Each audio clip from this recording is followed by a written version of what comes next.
Alright, ladies and gentlemen, boys and girls, welcome to another episode of Uthy's training videos. Today we're going to be in the Lova.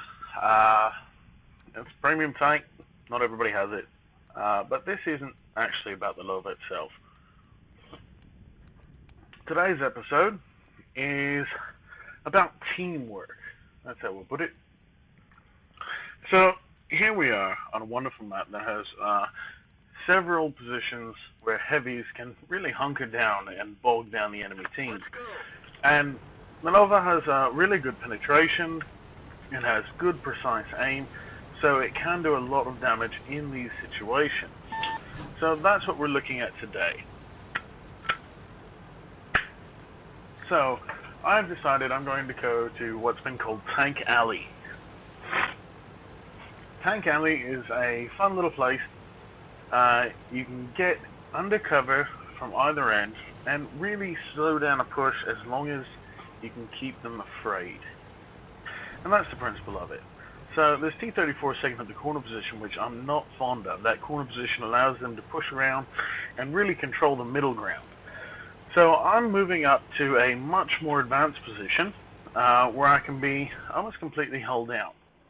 So now in this position, I have shots on them from their rearmost guard location, which means that we control more of the center ground. Now that's important because, well, the center ground is how you get all your flanking done. Now you'll see that I'm completely outnumbered here. They've got the IS over there, they've got the T-34, and then they've got the WT. Now, I'm not scared of any of these tanks, okay? Because I am in a good position. I've got a nice rounded hull, or a nice rounded turret, and I'm picking away at them one spot at a time. T-34, you have to try to hit that commander's hatch, which isn't easy, but you can see that the Nova is capable of doing it. Now, the problem is that this T-34 and the IS behind him have opted to move up into what would be considered an open area.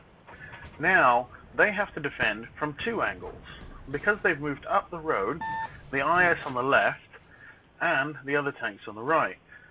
So trying to defend from both of those angles is much more difficult. You're not going to bounce as much. In addition, they've taken me effectively out of the battle in the position that I'm in. The position that I'm in is a defensible position. I could have held this the entire match. You'll note my health and the fact that I am picking away at them a little bit at a time. Now, since they're taking me out of the battle, I'm now effectively useless. I'm a dead tank. And that's not acceptable. So, since I'm not going to be able to get my shots, I am eventually going to move out of the way here. So, rather than sit there and be useless, I'm going to try to put in my 2 cents somewhere else. So, from this position I can go all the way across the map to the tracks and try to push there, or I can go up the hill, which I should have done early on if I was going to do it. So either way, I'm going to be way out of position here. So I'm going to opt to go up the hill. That way, when these guys die, I can come back down. And that's not a positive thing to say. It's not something you want to say about your team.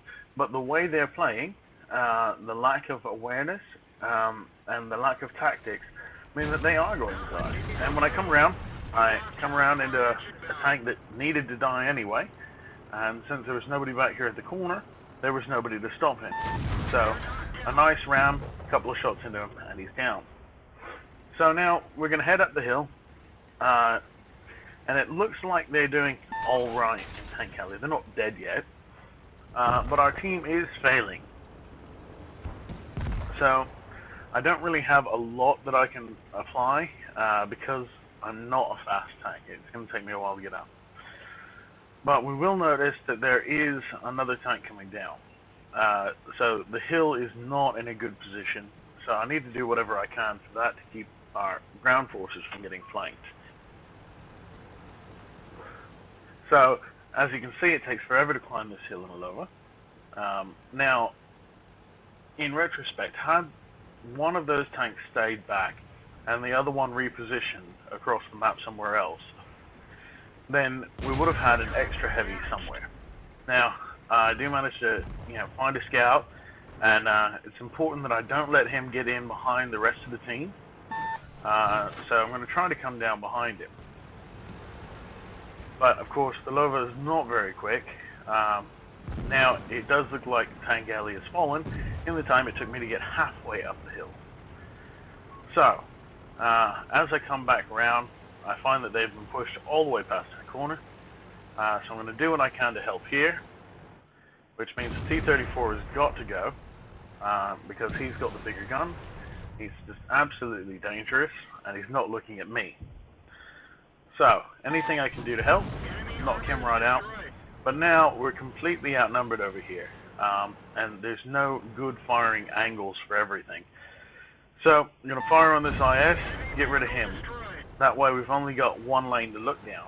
But at this point they're really starting to swarm a bit, and so I'm going to say that this is going to be unrecoverable. But we're going to try.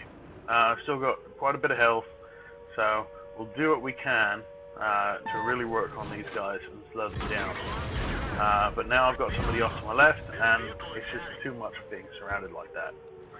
Now, this match is going to end up being a loss, and I wanted to point out that when you move into a situation, especially a tight situation, you should really keep an eye on your allies. If somebody has an area buttoned down and they can delay it for an extended amount of time, there's no need to push in there.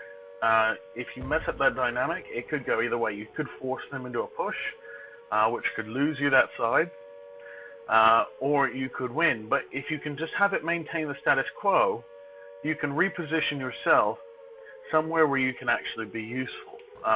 Those two tanks, I would say, probably cost us the battle because they could have been elsewhere, and the Lova could have held that for the same amount of time by itself.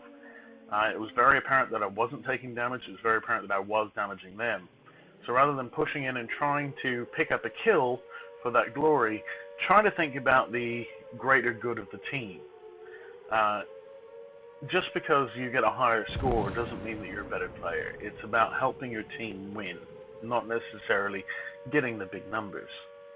And that's something that I really wanted to point out, because a lot of people seem very concerned with personal glory over team glory. Your win percentage, if you're a stat monger, is more important than anything else. So if you help your team win and you get terrible stats that match, your stats still go up. Believe me, I know, I looked into it. Alright, and that's it for this episode.